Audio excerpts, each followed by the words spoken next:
angin adalah energi kinetik yang dihasilkan oleh pergerakan udara di atmosfer bumi.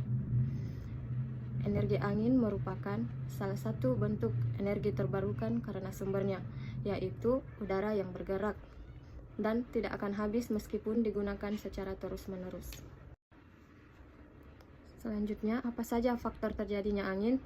Yang pertama, gradien barometris, yaitu bilangan yang menunjukkan perbedaan tekanan udara antara dua isobar. Jadi, semakin besar gradien barometris, maka semakin cepat tiupan angin. Kedua, kecepatan angin di wilayah yang dekat dengan khatulistiwa lebih cepat daripada wilayah yang jauh dari khatulistiwa. Ketiga, ketinggian dari suatu tempat atau lokasi. Jadi, semakin tinggi tempat, maka semakin kencang angin yang bertiup. Hal ini disebabkan oleh pengaruh gaya gesek yang menghambat laju udara. Keempat, angin bergerak lebih cepat pada siang hari daripada malam hari.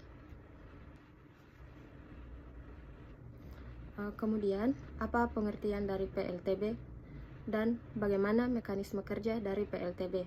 Jadi, PLTB adalah pembangkit listrik yang memanfaatkan energi angin untuk menghasilkan energi listrik. Sistemnya sederhana.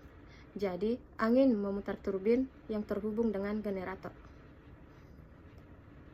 Generator menghasilkan energi listrik yang kemudian disalurkan ke jaringan listrik. Kemudian, mekanisme kerjanya, angin memutar bilah turbin, menghasilkan gerakan rotasi. Gerakan rotasi diteruskan ke generator melalui poros. Kemudian, generator mengubah energi mekanis rotasi menjadi energi listrik. Energi listrik kemudian disalurkan ke jaringan listrik untuk didistribusikan. Jadi, PLTB memiliki beberapa komponen utama. Yang pertama, ada turbin angin. Turbin angin merupakan komponen utama yang mengkonversi energi angin menjadi energi listrik. Turbin angin terdiri dari baling-baling, rotor, nacelle, dan komponen internal lainnya. Kedua, menara turbin. Menara turbin merupakan struktur yang menopang turbin angin, menempatkannya pada ketinggian optimal untuk menangkap angin.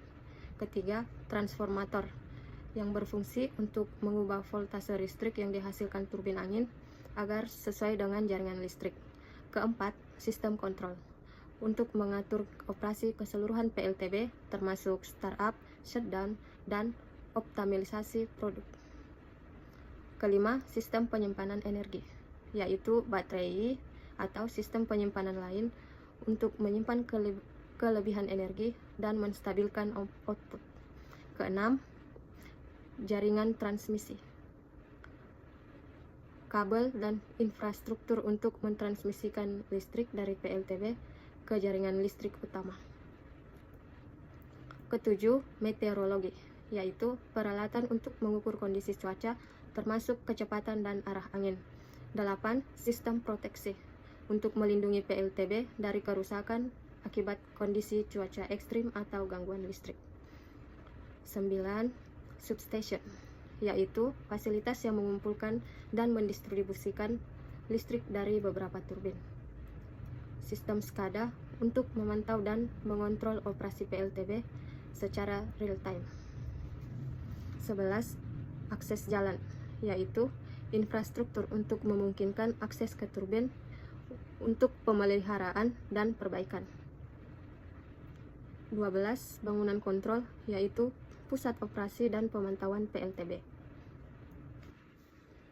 Berikut adalah gambar yang menjelaskan bagaimana energi angin digunakan untuk menghasilkan listrik. Jadi, blade atau bilah akan mengubah energi kinetik angin menjadi energi mekanik.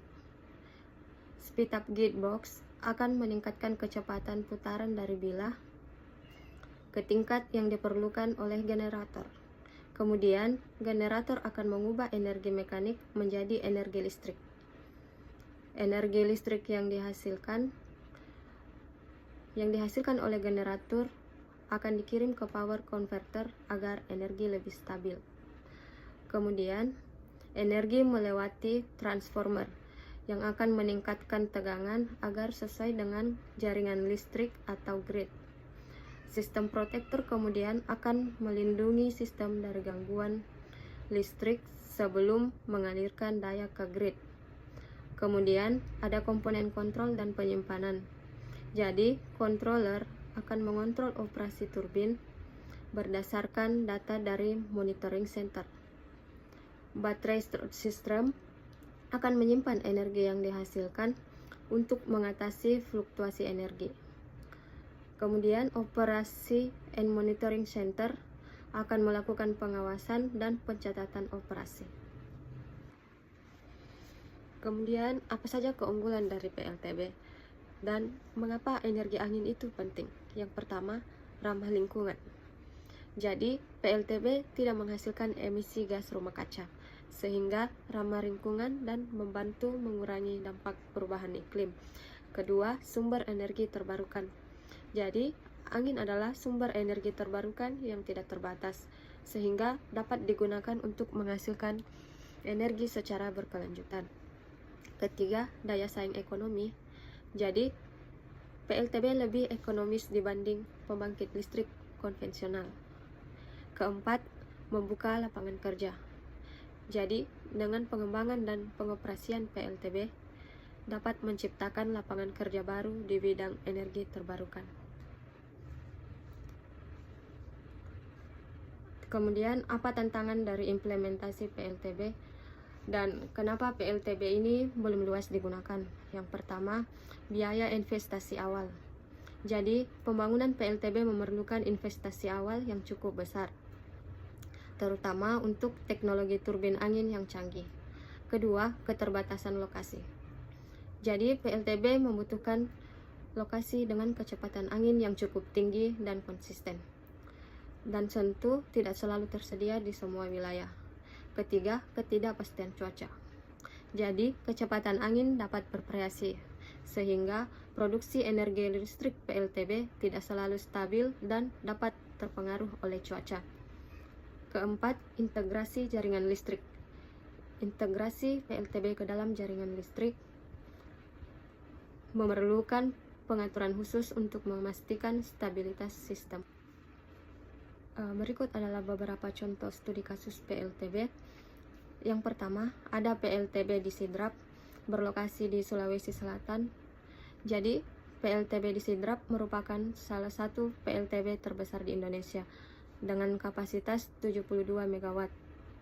PLTB ini telah beroperasi sejak tahun 2014 dan memberikan kontribusi yang signifikan bagi energi terbarukan di Indonesia. Kedua, PLTB di Cirebon, berlokasi di Jawa Barat. PLTB Cirebon memiliki kapasitas 100 MW. Proyek ini menjadi bukti komitmen Indonesia untuk mengembangkan energi terbarukan dan diharapkan dapat memenuhi kebutuhan energi listrik di wilayah Jawa Barat. Kemudian PLTB di Denmark. Denmark merupakan contoh negara yang sukses dalam mengembangkan energi angin. Sekitar 40% energi listrik di Denmark berasal dari PLTB, menjadikan negara ini sebagai pemimpin global dalam energi terbarukan. Lalu, bagaimana untuk mendorong pengembangan PLTB? Yang pertama, dengan melakukan peningkatan investasi. Jadi, pemerintah dan swasta perlu meningkatkan investasi dalam teknologi PLTB untuk menurunkan biaya dan meningkatkan efisiensi. Kedua, pengembangan infrastruktur. Pengembangan infrastruktur jaringan listrik yang memadai untuk menampung energi PLTB menjadi kunci keberhasilan. Ketiga, dukungan kebijakan. Pemerintah perlu mengeluarkan kebijakan yang mendukung pengembangan PLTB, seperti insentif dan regulasi yang jelas. Keempat, peningkatan kesadaran masyarakat. Jadi, peningkatan kesadaran masyarakat tentang pentingnya energi terbarukan dapat mendorong adopsi PLTB.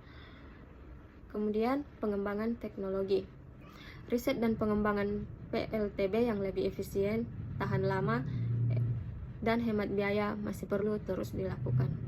Jadi, kesimpulannya, PLTB merupakan solusi yang menjanjikan untuk masa depan energi bersih dan berkelanjutan. Meskipun terdapat tantangan, potensi energi angin yang besar, dan pengembangan teknologi yang terus berlangsung, membuka peluang untuk membangun masa depan energi yang lebih baik.